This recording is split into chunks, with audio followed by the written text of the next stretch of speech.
Today topic is font style tags. Font style tags అంటే ఏంటి? Bold, italic, underline, strike, these are the font style stacks. This is also called formatting tags కూడా. Bold ఎందుకు use చేస్తారు ఈ bold ట్యాగ్ని? This bold tag is used when you need to emphasize the text. అంటే టెక్స్ట్ని డార్క్గా display చేయాలనుకున్నప్పుడు, బ్రైట్గా మనము బోల్డ్ ట్యాగ్ని యూజ్ చేస్తాం. Type B before the typing the text that you want to display as a bold and type /B after the text. మనం ఏదైనా టెక్స్ట్ని బోల్డ్ ఫార్మాట్లో డిస్ప్లే చేయాలంటే ముందు ఏం ట్యాగ్ ఉండాలి? B tag. Open and close బ్రేసెస్లో B ట్యాగ్ ఉండాలి. ఆ తర్వాత మనం ఏ టెక్స్ట్ రాయాలనుకుంటున్నామో ఆ టెక్స్ట్ టైప్ చేయాలి.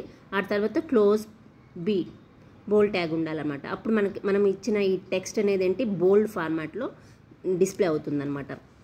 Next one is italic. This element makes up the text in italic స్టైల్లో మన టెక్స్ట్ డిస్ప్లే చేయాలంటే మనం ఏం యూస్ చేయాలి? Italic tag. దాని సింటాక్స్ ఏంటి? ఐ. ఓపెన్ అండ్ క్లోజ్ బ్రేసెస్లో ఐ ఉండాలి. ఐ మనం టైప్ చేయాలనుకున్న కంటెంట్ రాయాలి. And close the italic tag ఉండాలి. Start the tag and close the tag and మిడిల్లో మనం రాయాల్సిన కంటెంట్ ఉండాలి. అప్పుడు మనము ఇచ్చే కంటెంట్ అనేది ఈ ఇటాలిక్ స్టైల్లో అనేది డిస్ప్లే అవుతుందన్నమాట. Underline tag. This tag underlines the text and closed in you tag and /U tag. ఇదేంటి? మన ఈ రెండు ట్యాగ్స్ మధ్యలో ఉన్న కంటెంట్ని ఏం చేస్తుంది? ఇది అండర్లైన్ ఫార్మాట్లో చూపెడుతుంది. అంటే మనం ఇచ్చిన కంటెంట్ కింద అండర్లైన్ అనేది వస్తుంది అన్నమాట. సింటాక్స్ యూ ట్యాగ్ అండర్లైన్, మనం ఇక్కడ కంటెంట్ రాయాలన్నమాట. మనం ఏది టైప్ చేయాలనుకుంటే టెక్స్ట్ అది అక్కడ రాసి and close the U tag అనమాట. Strike tag. This elements try a line through the middle of the text enclosed in the strike and start strike tag and close strike tag. ఈ రెండు ట్యాగుల మధ్య ఉండే text ఉంటుంది. ఆ టెక్స్ట్ని ఇదేం చేస్తుంది?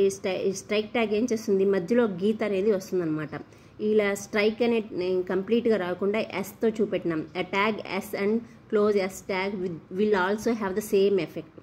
ఈ స్ట్రైక్ అని కంప్లీట్గా రాకుండా ఎస్ తీసుకున్నా కూడా సేమ్, ఈ రెండు ట్యాగులు కూడా సేమ్ ఎఫెక్ట్ చూపెడుతుంది అనమాట. చూద్దాం. HTML head.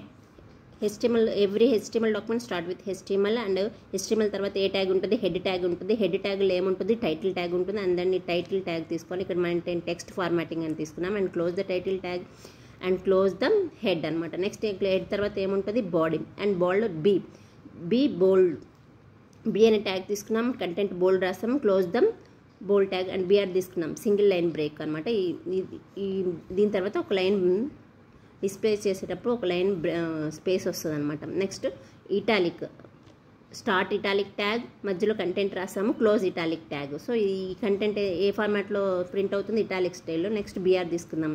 Next underline tag తీసుకున్నాము. కంటెంట్ రాసాము. Close the underline tag and BR తీసుకున్నాము. నెక్స్ట్ స్ట్రైక్ ట్యాగ్ తీసుకున్నాము. అక్కడ కంటెంట్ రాసుకున్నాము. క్లోజ్ ద స్ట్రైక్ ట్యాగ్ని క్లోజ్ చేసాము. నెక్స్ట్ బాడీని క్లోజ్ చేసాం. నెక్స్ట్ HTMLని క్లోజ్ చేసాం. ఇప్పుడు అవుట్పుట్ ఏమొస్తుంది?